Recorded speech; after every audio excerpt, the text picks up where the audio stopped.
बिस्मिल्लाहिर्रहमानिर्रहीम, अस्सलाम वालेकुम। आप देख रहे हैं प्रोग्राम पब्लिक ओपिनियन और मैं हूं आपके साथ ज़रिया इरफान। नाज़रीन, मकबूजा कश्मीर में भारत के नाजायज़ गासिबाना इंज़माम को आज 6 साल मुकम्मल हो गए हैं। 5 अगस्त 2019 वो दिन कि जब मोदी सरकार ने आर्टिकल 370 को मनसूख करके मकबूजा कश्मीर की खुसूसी हैसियत को ही ख़त्म कर दिया था। आर्टिकल 370 की मनसूखी सिर्फ एक कानून का खात्मा नहीं बल्कि एक कौम के हुकूक, उम्मीदों और मुस्तकबिल को रोंदने की कोशिश थी। यही वजह है कि आज दुनिया भर में कश्मीरियों ने यौम स्याह मनाया। पाकिस्तान में भी यौम इस्तेसाल कश्मीर के मौके पर कश्मीरियों के साथ यकजहती के लिए मुख्तलिफ मकामात पर रैलियां निकाली गईं और कौमी असम्बली से मुतफ़िक़ा तौर पर करारदाद भी मंजूर की गई। सदर और वज़ीर आज़म ने खुसूसी पैगामात में भारत के एकतरफा और गैर कानूनी इक़दामात की मज़म्मत भी की, लेकिन सवाल ये अहम है कि क्या मज़म्मती करारदादों और बयानात से मकबूजा कश्मीर की आज़ादी मुमकिन है?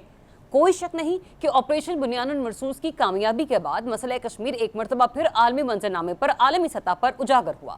लेकिन क्या आलमी बिरादरी, खुसूसन डोनाल्ड ट्रंप, जिनकी पाकिस्तान से कुर्बतें और भारत के साथ सर्द महरी बढ़ रही है, क्या वो मसला कश्मीर को हल करवाने में कोई किरदार अदा करेंगे? इसके अलावा मकसद की बात की जाए तो यहाँ भी 5 अगस्त की तारीख खासी अहमियत की हामिल है, क्योंकि 5 अगस्त ही वही दिन था कि जब साबिक वज़ीर आज़म इमरान खान को आज से 2 साल पहले गिरफ्तार किया गया।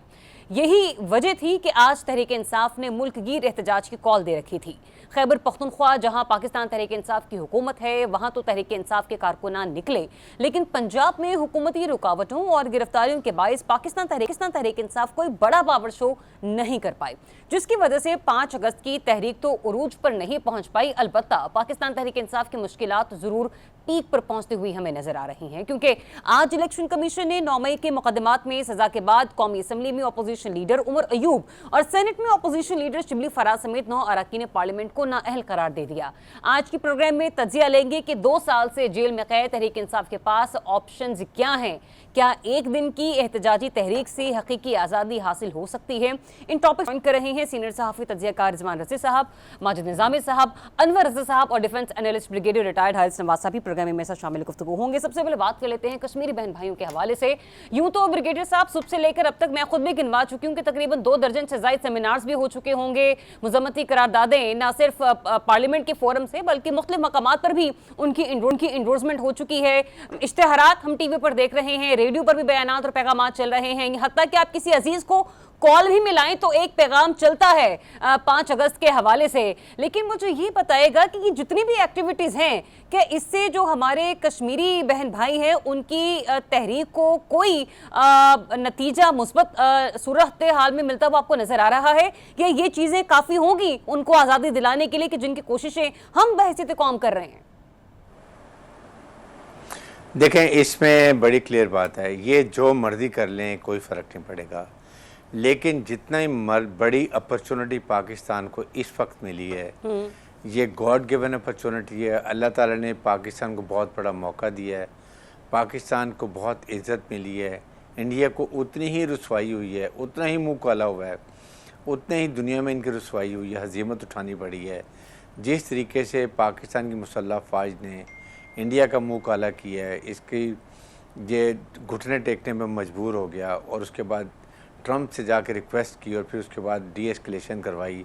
मान नहीं रहे हैं, doesn't matter, as well as the president of America, he knows it.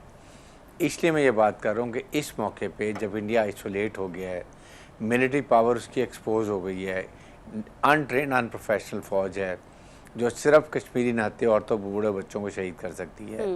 Pakistan ने अपनी मिलिट्री माइट दिखा दी है, मिलिट्री मसल दिखा दिया। Chief army staff field marshal Asim ने अपनी प्रोफेशनल ने जो एक इंस्पायरिंग कमांड थी वो दिखा दी है।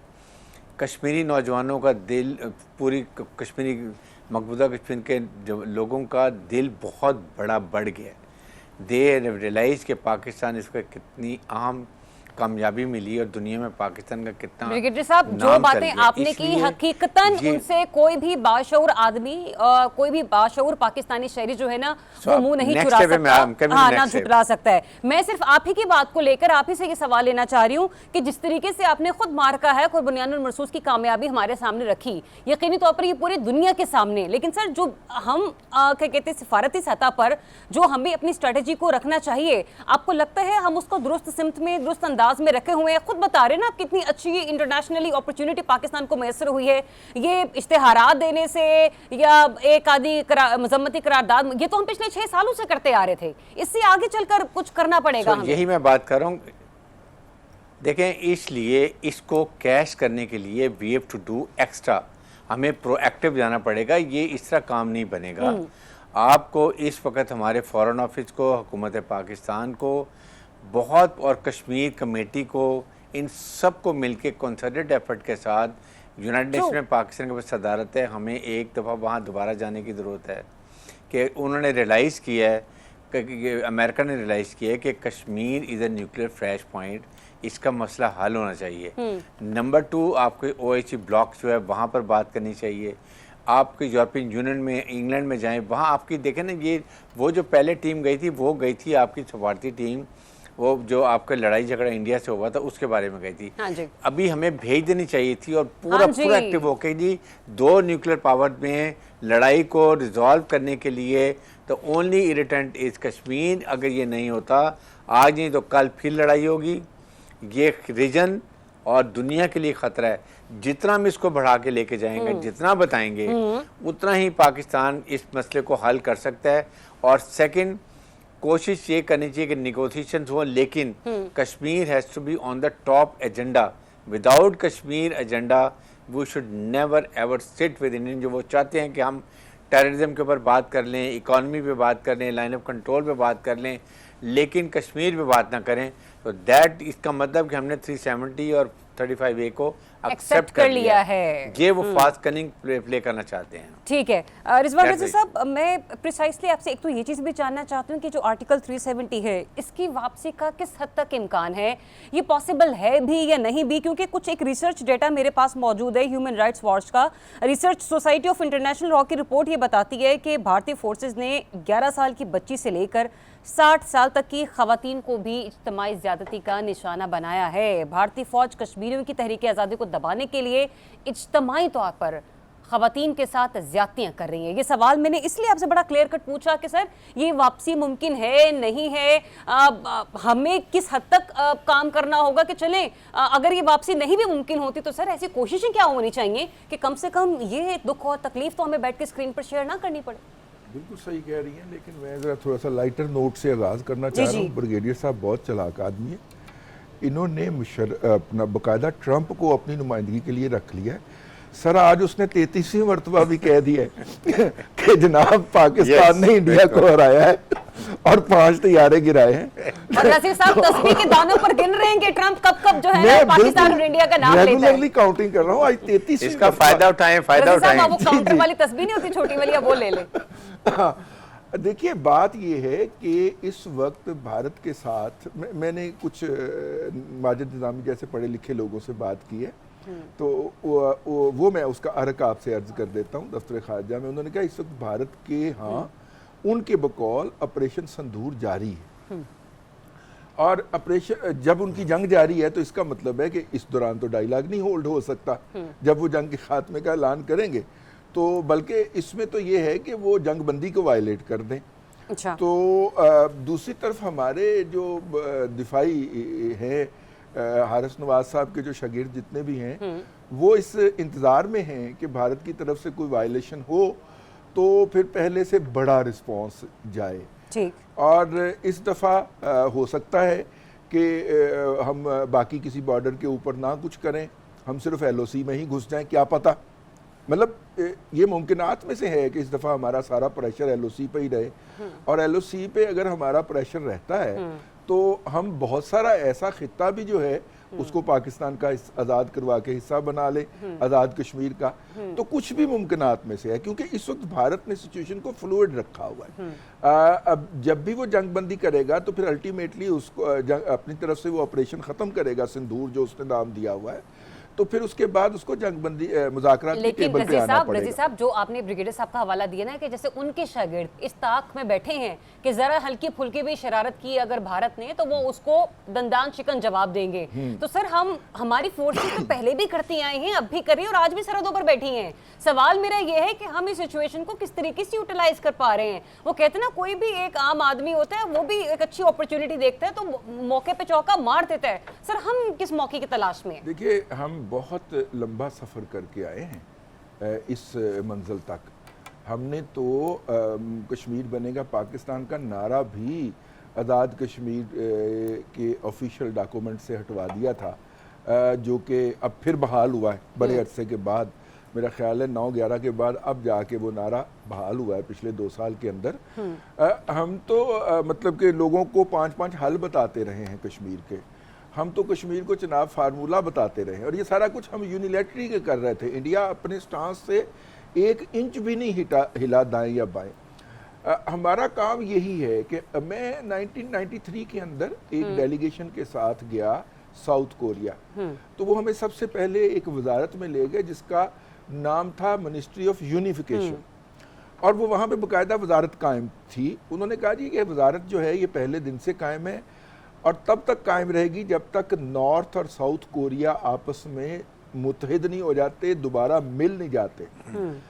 जिस तरह के जर्मनी के दोनों बाद मिले हैं, उस तरह वो कोरिया, साउथ और नॉर्थ कोरिया की भी जो कौमें जिंदा होती हैं ना, इस तरह के सिंबलिज्म को अलाइव रखती हैं। हम कभी उसको पीछे बैक बर्नर पे ले जाते हैं, कभी फिर उठा के आगे रख लेते हैं। हुकूमतें अपनी तरजीहात के तहत ऐसा करती है। मेरा ख्याल है कश्मीर के ऊपर एक मुस्तकिल पॉलिसी की ज़रूरत है। कश्मीरियों ने अपनी आज़ादी के लिए बहुत ज़्यादा कुर्बानियाँ दी हैं और मतलब फ़लस्तीनियों से ज़्यादा नहीं दी बहरहाल, लेकिन उन्होंने अपनी कुर्बानी के लिए बहुत ज़्यादा कुर्बानियाँ दी हैं अपनी आज़ादी के लिए। लेकिन इस वक्त हम 1 या 2 मरतबा के मौके छोड़ के मैं बात कर रहा हूँ। इस वक्त हम कश्मीर कमेटी भी जो होती है पार्लिमान की, वो भी कोटे के अंदर ऐसे किसी माठे आदमी को पकड़ाते हैं कि जिस बेचारे को मीडिया पे आके अपना माफी ज़मीर बयान करने की भी तौफीक नहीं होती या सलाहियत नहीं होती। लेकिन आज 5 अगस्त है, कश्मीर कमेटी का पार्लिमानी सरबराह कहाँ पे है? ठीक है ना, हमें बताया जाए ना कि भाई है ना, आज तो आपका दिन था ना, आज तो आपको आगे कौम की रहनुमाई करनी थी। लेकिन वो साहब नहीं इस काबिल के वो आके को मीडिया को फेस कर सके।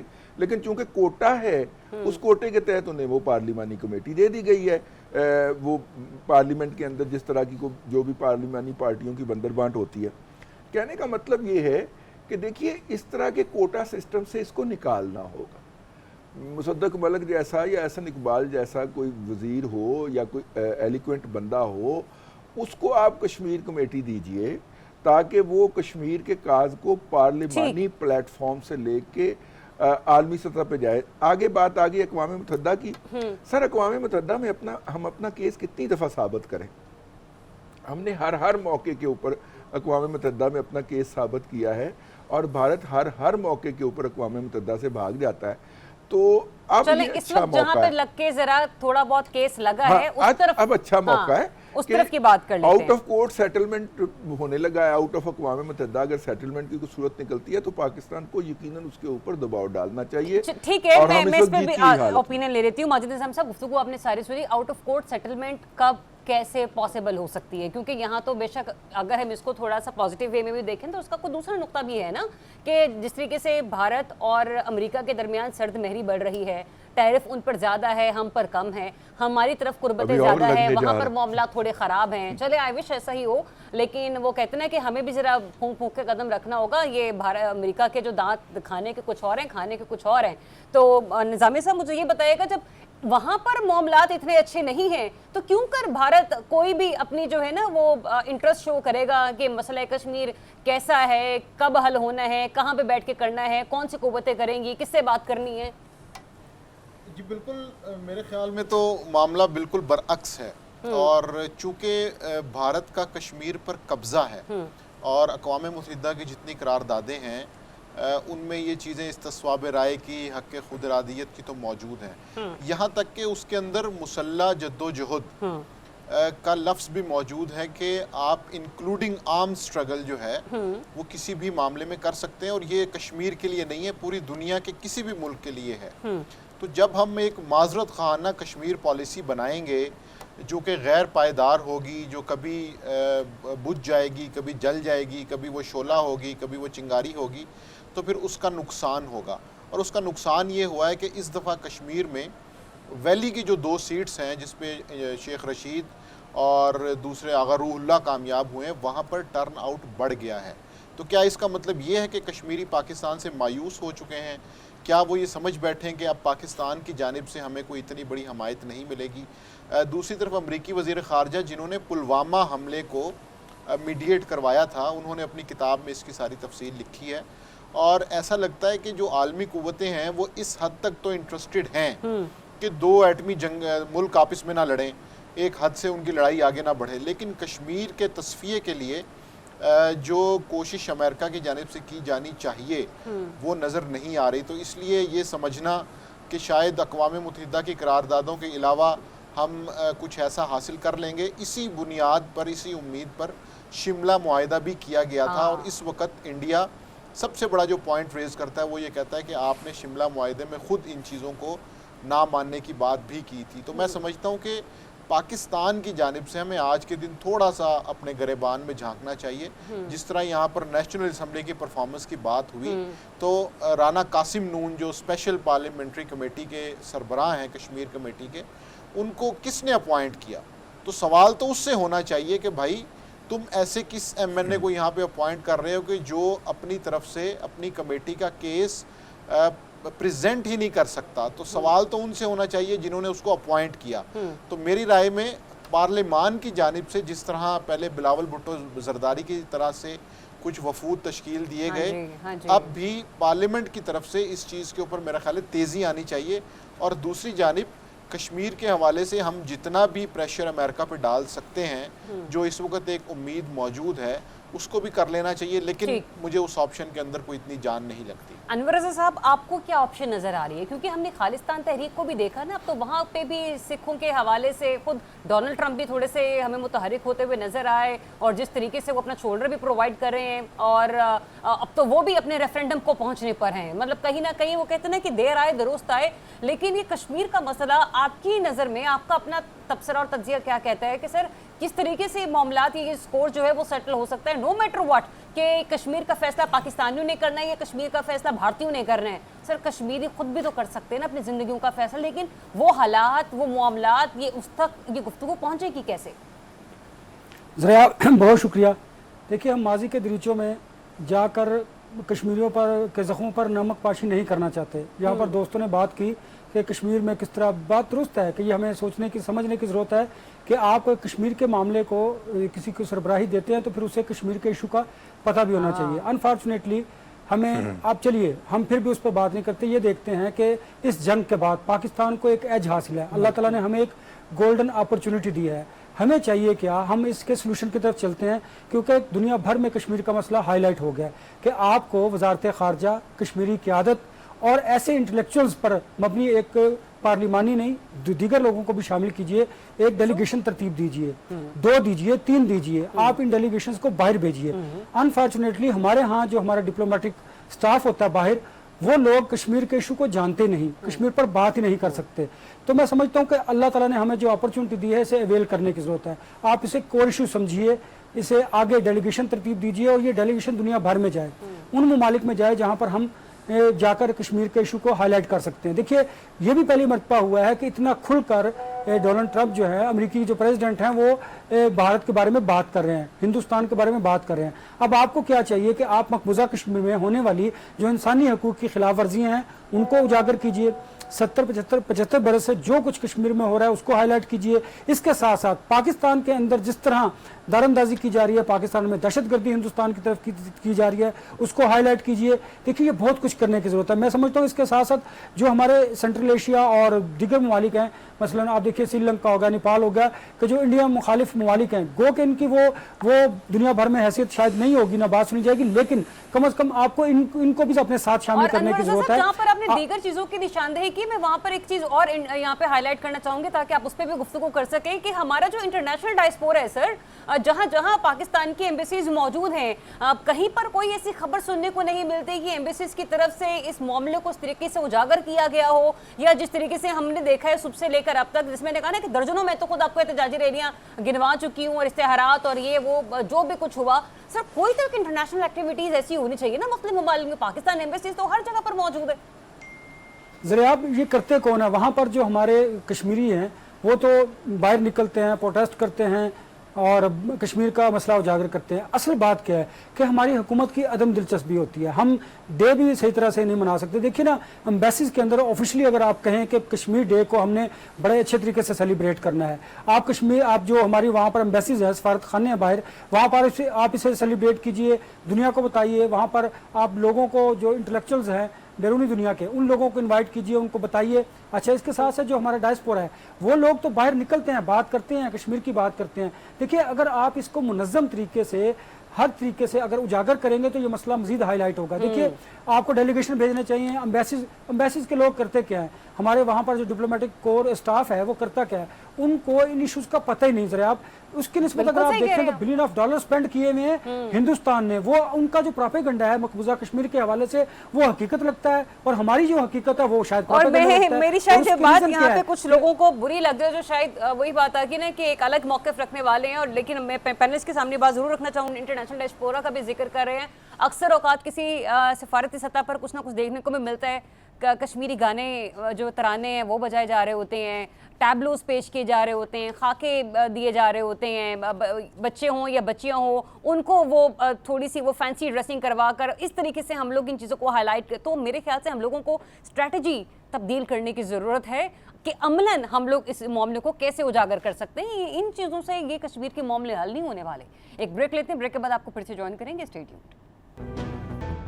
जी, वेलकम बैक वंस अगेन। नाज़रीन, जहां हम आज 5 अगस्त को यौम इस्तिसाल कश्मीर के हवाले से डिस्कस कर रहे हैं, वहीं पर आज पाकिस्तान तहरीक इंसाफ ने भी अपने बानी की गिरफ्तारी के हवाले से एहतजाज की कॉल दे रखी थी और कहा यह गया था कि मुख्तलिफ सूरतों में एहतजाजी रैलियाँ निकाली जाएंगी और यूनियन काउंसिल्स और ज़िली सतह पर एहतजाज किए जाएंगे। हमने KP में तो एक हद तक देखा कि अलीमीन गंडापुर के साथ काफ़ी एक बड़ा काफिला जो है वो रवा दवा है, लेकिन ओवरऑल अगर हम मुल्क के दीगर शहरों के हवाले से बात करें तो कराची में भी कुछ एहतजाजी रैलियाँ देखने को मिली, लाहौर में मुख्तलिफ मकामात पर देखने को मिली, लेकिन ये नहीं कहा जा सकता कि बड़ी तादाद में जो लीडरशिप थी वो हमने देखी। हाँ, आलिया हमजा साहिबा हमें ज़रूर नज़र आई और उनकी गाड़ी पर एक हमला भी हुआ। वो अलग बात है कि इसके साथ साथ पैरेलल गिरफ्तारियां होना शुरू हो गई पाकिस्तान तहरीक इंसाफ की, और लगे हाथ इलेक्शन कमीशन ने भी अपने हाथ साफ किए और वो जो लोग 9 मई में मुलविस थे जिनको सजाएं हुई उनको भी लगे हाथ जो है वो डी-नोटिफाई कर दिया गया। ज़रा पहले एहतजाज से स्टार्ट कर लेते हैं। और इस एहतजाज में ये भी तय था कि जो लीडरशिप है पाकिस्तान तहरीक इंसाफ की वो अडियाला जेल के बाहर जाकर एहतजाज करेगी। बहरहाल उतना बड़ा ना तो एहतजाज हो सका ना लीडरशिप वहाँ पर पहुँच सकी, लेकिन जो लोग जा रहे थे उनके साथ क्या हुआ वो ज़रा देखिए। ये हमारा हक है कि हम जहाँ जिस रास्ते से गुजरना चाहें कोई हमें न रोके। यार इंसान का हक है। ये वाला रास्ता बंद है। नहीं, किसके हुक्म से? वो किसी का हुक्म अब लिख के दे दो। माजिद निज़ामी साहब, ये देखा आपने महमूद खान अचकज़ई साहब जा रहे थे, साथ शानदाना गुलजार साहिबा थी और उसके अलावा सलमान अकरम डाचा साहब थे, ये लोग वहाँ पर जाना चाह रहे थे, लेकिन कहा यह गया कि ये वाला रास्ता बंद है, आप कहीं और चले जाएं। महमूद खान अचकज़ई साहब की हमने गुफ्तगू भी सुनी कि आप कैसे तय कर सकते हैं हमने कहाँ से जाना है कहाँ से नहीं जाना। ये तो एक छोटी सी चीज़ है जो मैंने आपको दिखाई है, वरना जो बड़े पैमाने पर गिरफ्तारियाँ वगैरह हुई हैं उसके बाद आप एहतजाज को सर कहाँ पर रेट करते हैं आज के पाकिस्तान तहरीक इंसाफ की जो ओवरऑल एक्टिविटी रही है? जी बिल्कुल, मेरा ख्याल है कि मीडिया बाइट्स और सोशल मीडिया के हवाले से ये एक अच्छी एक्टिविटी थी जिसके अंदर ये तमाम चीज़ें डिस्कस हुई हैं। लेकिन उससे पहले हम ये देख चुके हैं कि पार्टी लीडरशिप की जानिब से जिस तरह के इशारे मौसूल हो रहे थे उनसे ये लग रहा था कि ये कोई भरपूर एहतजाज नहीं होगा, शायद पार्टी लीडरशिप खुद ही अपने बानी की बात मानने को तैयार नहीं थी। उन्हें इस चीज़ का एहसास था कि इससे मुश्किलात में इजाफा हो सकता है। अली अमीन गंडापुर हों, बैरिस्टर गौहर हों, तमाम लोग हों, फिर इमरान खान की ट्वीट में भी ये लिखा हुआ था कि कोई मोमेंटम नहीं बन पा रहा। तो ओवरऑल एक फ़िज़ा इस चीज़ की मौजूद थी कि आज एक टोकन एहतजाज या अलामती एहतजाज होगा, क्योंकि पार्टी खुद इसको सीरियस नहीं ले रही, क्योंकि वो मायूस तो हैं लेकिन कुछ ना कुछ उम्मीद भी पैदा करना चाहते हैं। तो उसके लिए ये एक ऐसी एक्टिविटी इन्होंने की है जिसके अंदर स्पेशली पंजाब का जो मंजरनामा है वो ख़ासा दिलचस्प है, क्योंकि पंजाब में पुलिस ने इस चीज़ की मुकम्मल कोशिश की है कि अगर कोई ऐसा इम्कान है भी तो वो ना रहे। छापे मारने का सिलसिला जारी हो चुका था, यूनियन कौंसिल लेवल की सतह पर जो है वो लिस्टें बन चुकी थी, तो उन्होंने अपनी तरफ से एक प्रॉपर कोशिश की है। की बात है, एडवांस में लिस्टें बन चुकी थी और डेट भी 5 तारीख की डाल दी गई थी उनके ऊपर, उन गिरफ्तारियों के हवाले जी बिल्कुल। वो तो फिर पंजाब पुलिस के रवायती अक़दामात हैं कि जिनको देख के हंसी भी आती है। लेकिन बहरहाल इसके अलावा अगर हम एहतजाज की बात करें तो उसके अंदर मुझे लगता है कि ये एक अलामती एहतजाज था। इससे बढ़कर इसका कोई इम्पेक्ट नहीं होगा। सिर्फ एक दिन की एक्टिविटी थी जो मेरा ख्याल है कि मुनासिब तरीके से तहरीक इंसाफ ने करने की कोशिश की, अगरचे उसके अंदर भी वो कामयाब नहीं हो सके। अनवर रज़ा साहब, आपको क्या लगता है ये कामयाब तहरीक थी, एहतजाजी तहरीक, या फिर आप इसको एवरेज कहेंगे? क्योंकि एक तरफ मैंने कहा ना कि जहाँ पर गिरफ्तारियाँ मौजूद हैं, कारकुनान को भी पकड़ा जा रहा है, फिर उसके अलावा जो दीगर छापे मारे जा रहे हैं। कल भी एक रिपोर्ट हुई चकवाल से खबर के पीटीआई के नासिर भट्टी साहब हैं, उनकी 12 साल बेटी को पुलिस ने धमकी दी कि अपने वालिद को बुलाओ वरना तुम्हें उठा कर ले जाएंगे। तो जब इस किस्म की हरकतें होंगी तो मुझे ये बताइएगा, कोई भी सियासी जमात क्यों ना हो सर, वो एहतजाजी तहरीक को फिर किस तरीके से हतमी शक्ल देगी? ज़रियाब, आपको याद होगा कि 31 और 1 अगस्त को मैंने जब ये तहरीक तहफ़्फ़ुज़ पाकिस्तान की कॉन्फ्रेंस हुई थी तो मैंने आपको बताया था ये इलामती जो है तहरीक होगी, इलामती वाकआउट एहतजाज किया जाएगा। एक बात। दूसरी देखिए, एहतजाज से मुतालिक 2 आरा थी। कुछ चाहते थे कि इसको एहतजाज को भरपूर तरीके से किया जाए और कुछ तो चाहते नहीं थे, और ना चाहने वालों में मैंने एक लंबी फहरिस्त मैंने आपसे डिस्कस भी की थी। अब आपने जो बात की, देखिए जब आपकी जमात ज़ेरे अताब होती है तो फिर आपके साथ ऐसे हथकंडे इस्तेमाल किए जाते हैं। यही अब आपकी मर्जी होती है कि आपने पुलिस को आगे लगाना है या अपने पीछे लगाना है। तो अब पीटीआई ने फैसला किया कि उन्होंने पुलिस को पीछे लगाना है, तो फिर ये सारी सूरत तो सामने होगी। फिर आप देखिए इस तरह की धमकियाँ, इस तरह की बातें पुलिस की तरफ से की जाएंगी। ये कोई अनहोनी बात नहीं है, दीगर सियासी जमातों के साथ भी और इनके साथ भी होगा, और आइंदा भी इनके लिए मजीद मुश्किलात बढ़ेंगी। नाहलियाँ हो रही हैं, अभी इनके अकाउंट मुंजमद होंगे। आप देखेंगे कि आने वाले 6 महीनों में फैसले जो हैं वो सजाओं के मुमकिन है। मैं चूँकि स्टूडेंट ऑफ लॉ की हैसियत से ये कह रहा हूँ, मेरी इन्फॉर्मेशन नहीं है, मैंने भी रहना है इस पाकिस्तान में, तो मुमकिन है ये फैसले भी बरकरार रहें। तो ये बहुत ज़्यादा मुश्किलात जो हैं वो आगे बढ़कर इनको देखने में आएंगी। समझ रही हैं आप इस बात को? अब आपको ये पाकिस्तान तहरीक इंसाफ की क़यादत ने फैसला करना है, और उन्होंने ये फैसला किया हुआ है कि हम जो बाहर हैं उन्होंने मुश्किलात में नहीं जाना। उसकी वाज़े मिसाल मैं हमेशा एक देता हूँ, फिर शायद आपको भी ये बुरा लगे कि मैं अली अमीन गंडापुर साहब जो एक वाज़े रोशन मिसाल हैं इस सारे खेल के अंदर, मैं इसलिए उनकी मिसाल देता हूँ। तो अब पाकिस्तान तहरीक इंसाफ आज देखिए ना, जो बाहर मौजूद है वो ये कह रहे हैं कि भाई हम अंदर क्यों जाए, तो मुझे तो ये सवाल, मेरा सवाल ये लीजिए, वो अंदर क्यों जाए, ये बताइए मुझे। अच्छा, अब आप देखिए, आज मैं पार्लियामेंट में मौजूद था। अच्छा। अब पाकिस्तान तहरीक इंसाफ की जो पार्लिमानी क़यादत है, जो MNAs हैं, उन्होंने कहा कि हम यहाँ से बाहर से निकल के डायलॉग कर जाएंगे और एहतजाज करेंगे। अच्छा, अब देखना कस्टोडियन ऑफ द पार्लियामेंट जो है वो स्पीकर कौमी असेंबली होते हैं, जैसे वो बाहर निकले उस गेट के बाहर पुलिस खड़ी हुई थी। अच्छा, जब वो चाहते ही नहीं थे कि उन्होंने डायलॉग जाना है तो उन्हें ये अनाउंस करने की जरूरत क्या थी? पहली बात देखिए, जिन्होंने अनाउंस करके जाना होता है वो इस तरह नहीं जाते, वो अंडरस्टैंडिंग के साथ उन्होंने बस पार्लियामान के बाहर आए। ये एक अलामती एहतजाज था जिन्होंने पार्लियामेंट के हाथ जो पार्लियामेंट में मौजूद थे, जो पार्लियामेंट के बाहर थे, जो मैंने भी दिखाई भी आपको, महमूद खान अचकज़ई, ठीक है, सलमान अकबर राजा, शांताना गुलजार, वो तो जानने के 3 बंदे क्या उखाड़ लेते, जाने देते उन्हें। देखिए ना ज़रिया, मैं आपसे अर्ज कर रहा हूं कि जब आप ज़ेरे अताब होते हैं तो फिर इस तरह आपको रोका जाता है, फिर आपको रास्ता बदलने के लिए कहा जाता है, फिर आप दूसरे रास्ते पे जाते हैं, फिर आपको रोक लिया जाता है। ये कोई अचंभे की बात नहीं है। समझने की बात यह है कि जब आप एहतजाज चाहते नहीं थे 5 को, तो फिर आपको करने की जरूरत क्या? फिर अच्छा, इससे बढ़कर एक और बड़ा इंपॉर्टेंट पॉइंट है कि आप देखिए ना, यौम इस्तिसाल कश्मीर के मामले के दिन के मौका पर आपने एहतजाज किया, आपको जरूरत क्या थी? मुझे बताइए ना, हुकूमत को एक अपॉर्चुनिटी दे दी ना आपने सियासी, कि वो आप पर तनकीद कर सके कि कश्मीरियों के मामले को इन्होंने सबोताज करने के लिए आज का एहतजाज रखा है। जब आपको पता है कि आपका एहतजाज कामयाब नहीं होगा, इलामती एहतजाज करना है, तो आप 14 अगस्त को भरपूर एहतजाज कर लेते। लिहाजा ये पाकिस्तान तरीके इंसाफ की ठीक है नाक़िस अनवर रज़ा, जो पॉइंट आपका हिकमत आ गया। अमली मैं है आती उसी हूँ की वजह से दोबारा, सब कुछ हो रहा है। इसी इशू पे मुझे मजीद भी बात करनी है, लेकिन जरा बैक टू बैक में सभी के एहतजाज के पॉइंट ऑफ व्यू से जरा एनालिसिस ले रही हूँ। रिजवान रज़ी साहब, चूंकि आपका एहतजाज कामयाब नहीं होना था तो इसलिए आपको एहतजाज करना नहीं चाहिए था। आपको ये क्या आपको लगता है कि ये सियासी अप्रोच होनी चाहिए एक सियासी जमात की? और दूसरा ये भी कि जिस तरीके से जो कुछ भी करने की कोशिश की गई, ये एहतजाज शायद कन्वर्ट ना होता अगर मे बी मीनार पाकिस्तान में जलसे की इजाज़त दे दी जाती। देखिए, आई एम नो बॉडी कि मैं किसी को मशवरा दूं कि उन्हें किस तरह एहतजाज करना चाहिए। उन्होंने एहतजाज किया था तो उनके पास यकीनन plan 1, plan A, plan B, plan C होना चाहिए था और होगा भी शायद।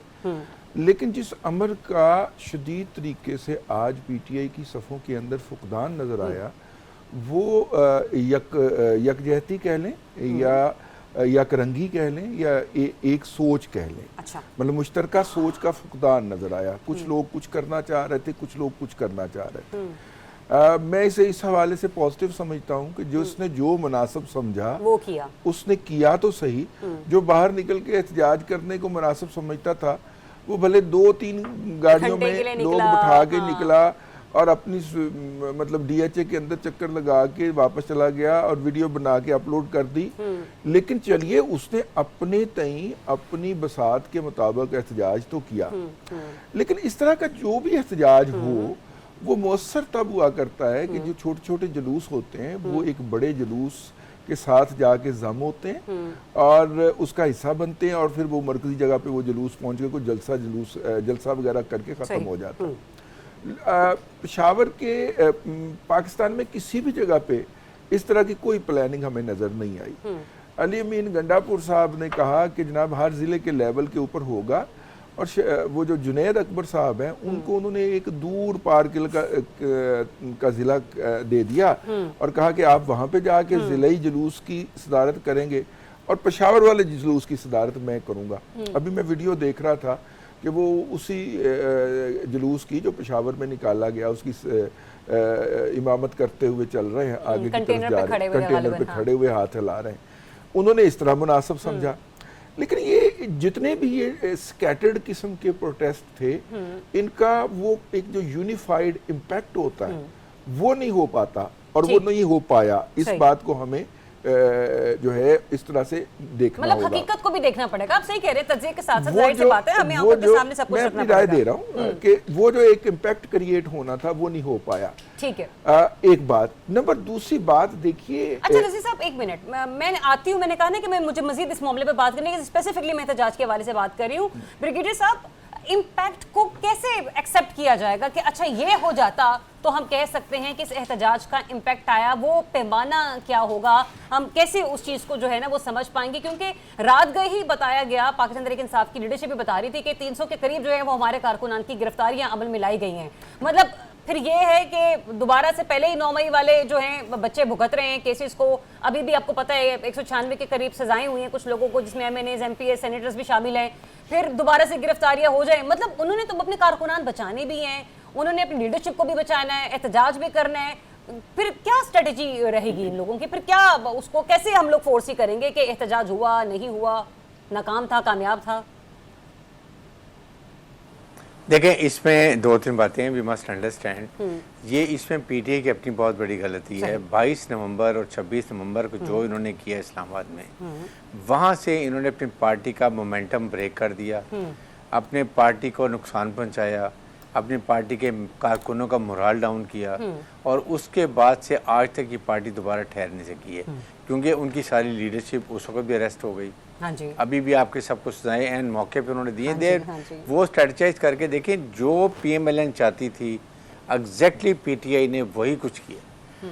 क्या उनको उस वक्त जब 9 मई थी, क्या उनको मिलिट्री एस्टेब्लिशमेंट की तरफ जाना चाहिए था या सिविल गवर्नमेंट की इंस्टॉलेशन में जाना चाहिए? ये भी अभी तक वो रियलाइज नहीं करते हैं। उनकी तो लॉटरी निकल गई ना कि जब फौज और पीटीआई ने आपने क्लैश करने की कोशिश की तो उनकी लॉटरी निकल गई। आपने बिल्कुल दुरुस्त कहा। यहीं पे एक सवाल लीजिए ब्रिगेडियर साहब, आपने कहा ना कि 9 मई वाले एहतजाज के मामले से मिलिट्री इंस्टॉलेशंस पर जो हमला था वो डेफिनेटली मौजूदा हुकूमत की लॉटरी है ना, वो लॉटरी निकलती ना ये लोग आज इस हुकूमत का हिस्सा होते। लेकिन सर इस कदर मजबूत हो जाने के बावजूद 26वीं यानी तरमीम के बाद और फिर ये मखसूस नशस्तें भी मिल गई, इसके बावजूद एहतजाज की इजाज़त क्यों नहीं दी जा रही? मतलब हुकूमत को तो सुख का सांस लेना चाहिए, सुकून करना चाहिए, करने दी जैसे मर्जी, जहां मर्जी जैसे एहतजाज करना चाहिए लोग। देखें, ये मेरे ख्याल में बहुत ही एक जमहूरियत के ख़िलाफ़ है। PMLN को रियलाइज़ करना चाहिए कि अगर अभी वो महमूद अचकज़ई, चंदाना 3, 4, 5 लोग जा रहे हैं, उसी रास्ते जाने दें। रास्ते में वो अगर ज़्यादा जुलूस आता है रोक लें, उनको जाने दें। कम अज़ कम ये कॉमन सेंस, देखें इंस्ट्रक्शन होती है ना, फिर उसको फॉलो कैसे करना है, ये ऑन ग्राउंड पुलिस ऑफिसर का काम होता है। They are the one who just they don't read anything, जैसे गो फॉर, ये ऑर्डर आ गए हैं। आप कम अज़ कम जहाँ लाहौर में भी अगर आपके कुछ लोग थोड़े से इकट्ठे हो रहे होने दें, बल्कि ज़्यादा अच्छा है। PMLN के लिए अच्छा है कि आपने कुछ लोगों को इजाज़त दी, आपने जमहूरी इखलाक का जो इक़्तिदार है उनको उस तरह चलने दिया। आप अगर हर तरीके से मार्शल तो नहीं है ये, आप अगर लोगों को एहतजाज करना चाह रहे हैं, पीसफुल हैं, आते हैं, ऑर्डर है जी आगे से जाने नहीं देना। महमूद खान अचकज़ई साहब ने कहा आप हमें लिख कर दे दें, तो जो पुलिस ऑफिसर साहब की डर लगी हुई थी वो भी आप कहते हैं आपको भी पता है, हमें भी पता है, आप यहाँ से चले जाने दो। तो एक मजाक ही चल रहा है यहाँ पे, ये समझ नहीं आ रही है कि करना वो भी क्या करना चाह रहे हैं और ये लोग जो अब नहीं करने देना चाह रहे हैं वो क्या चाह रहे हैं। ब्रेक लेते हैं, ब्रेक के बाद जब वापस आएंगे तो PTI की मजीद जो सख्ती हैं उसके हवाले से गुफ्तगू करेंगे कि आज जो इलेक्शन कमीशन ने डी नोटिफाई कर दिया है अरकान असम्बली को, उनका फ्यूचर अब क्या है। क्योंकि खान साहब तो ये कह चुके हैं कि ज़िमनी इलेक्शन में कोई लीडरशिप जो है वो खड़ी नहीं होगी, तो फिर PTI कहाँ रहेगी। एक ब्रेक के बाद इसको डिस्कस करते हैं। Stay tuned. तो आप ट्रैकिंग नंबर दें, बेशक नाइकॉब बनाने के हैं या वीजा के हैं, आपको मिलेंगे। मुझे आज के दिन तक, अभी तक इनकी किसी फैमिली मेंबर ने, किसी रिस्पॉन्सिबल आदमी ने वो ट्रैकिंग नंबर्स नहीं दिए। ये सियासी स्टंट बच्चों वाला, सिर्फ एक हमदर्दी के लिए भाई असेंबलियां तोड़ दी, इस्तीफे दे दिए, लॉन्ग मार्च कर लिया, 9 मई कर लिया, फुफियां निकल आई, बेगम साहिबा निकल आई, ये बच्चे बेचारे आके क्या कर लेंगे।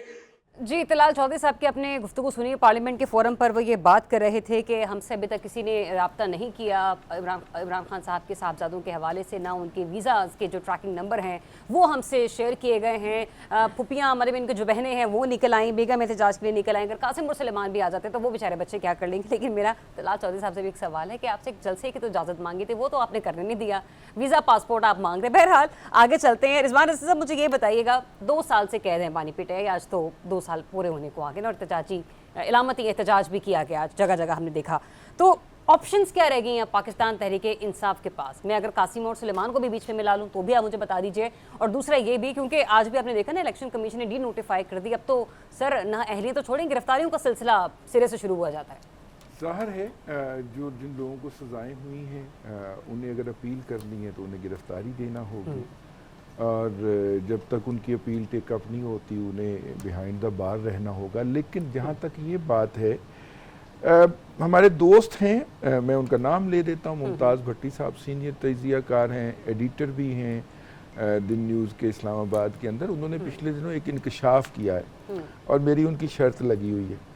उन्होंने कहा है कि अब बानी PTI को पता चल गया है कि बाहर वाले कुछ नहीं कर सकते उनके लिए ना, तो इसलिए अब वो वालों से मुराद उनकी पार्टी के लोग, ये पाकिस्तान में बाहर वाले, पाकिस्तान में बाहर वाले, जो बैरूने मुल्क से बाहर वाले हैं, वो तो निज़ामी साहब ने मेरे से बेहतर जानते होंगे कि वो तो इस वक्त बाकायदा पाकिस्तान के अंदर PTI के कारकुनों को गालम गलोच पे उतरे हुए हैं।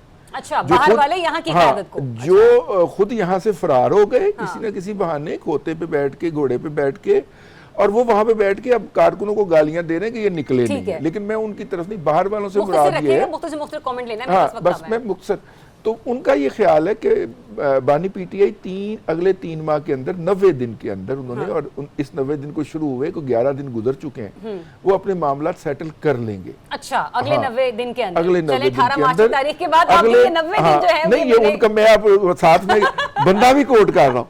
उन्होंने कहा जी 90 दिन के अंदर उन्हें बानी PTI अडियाला में नजर नहीं आ रहे। ठीक है, 90 दिन के बाद। सही। अनवर रज़ा इस्लामाबाद बैठे हैं, मुख्तसर रखेगा, 1 मिनट में दूंगी आपको भी। मुझे ये बताइएगा, इज्तिमाई तौर पर बायकॉट कर सकती पाकिस्तान तहरीक इंसाफ पार्लियामेंट का इस्तीफों की सूरत में?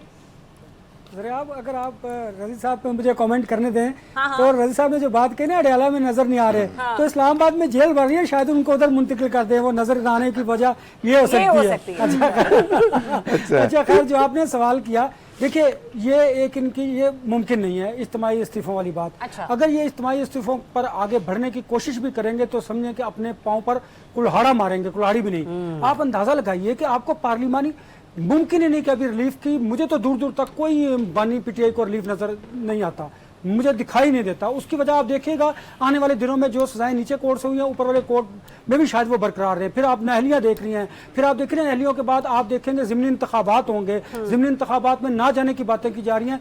पाकिस्तान तहरीक इंसाफ एक सियासी गलती के बाद दूसरी सियासी गलती करती है, पहली वाला डैमेज कंट्रोल होता नहीं, आप अगली गलती कर लेते हैं, करते करते इतनी गलतियां आप अब तक कर बैठे हैं कि अब मैं आपको बताऊं कि आप इसी तनख्वाह पर इसी तरह ही काम करते रहेंगे, पकड़ दकड़ होगी, आगे जाएंगे पीछे आएंगे और इसी तरह ये टेन्योर पूरा हो जाएगा। ये हुकूमत अपना मुझे लगता है कि टाइम भी पूरा कर लेगी। ब्रिगेडियर साहब 2 साल की जेल काट ली खान साहब ने, ऑप्शंस क्या हैं अब उनके पास, वो कैसे बाहर आ सकते हैं?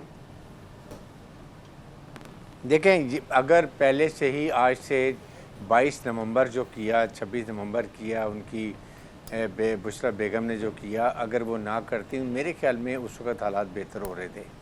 उन्होंने बहुत बड़ी गलतियां की हैं जिसकी वजह से आज बानी दोबारा जेल में वहाँ बैठे हुए हैं। सेकंड है कि देखें, आप शॉर्टकट मत मारें, आपकी सियासी पार्टी है, आपका पीपल पार्टी का टेन्योर देख लें, दे ऑल्सो सफर्ड, PMLN ने बड़ा सफ़र किया है। So you have to wait, आप वेट करें, अपने 47 फॉर्म्स के केसेस लड़ें, आप असम्बली को फॉल करें, अपने आप जाके वहाँ पर इलेक्टोरल रिफॉर्म की बात करें, बायोमेट्रिक सिस्टम की बात करें, आइंदा के लिए बेहतर कैंडिडेट की बात करें, ये चीज़ें बात करें। लेकिन ब्रिगेडियर साहब, जिस मुल्क में आइन पर इम्प्लीमेंट ही ना किया जा रहा हो, मतलब उन्होंने भी तो असेंबली इसीलिए तोड़ी थी ना कि आगे चलकर 90 रोज के अंदर अंदर इलेक्शन हो जाएंगे। हाँ, आपने भी नहीं यहाँ पे इलेक्शन होते हुए देखे, हमने भी इलेक्शन नहीं होते हुए देखे, तो ये तमाम चीजें आपके भी सामने, मेरे भी सामने, जब मामलात ही गैर आईनी तरीके से चल रहे हैं, पता होना चाहिए ना। हाँ, आपको मुझे ये बताइए कि किसने कहा था कि पंजाब असेंबली तोड़ दें, KPK असेंबली तोड़ दें, आप नेशनल असेंबली तोड़ दें, और अभी फिर वही गलतियां कर रहे हैं।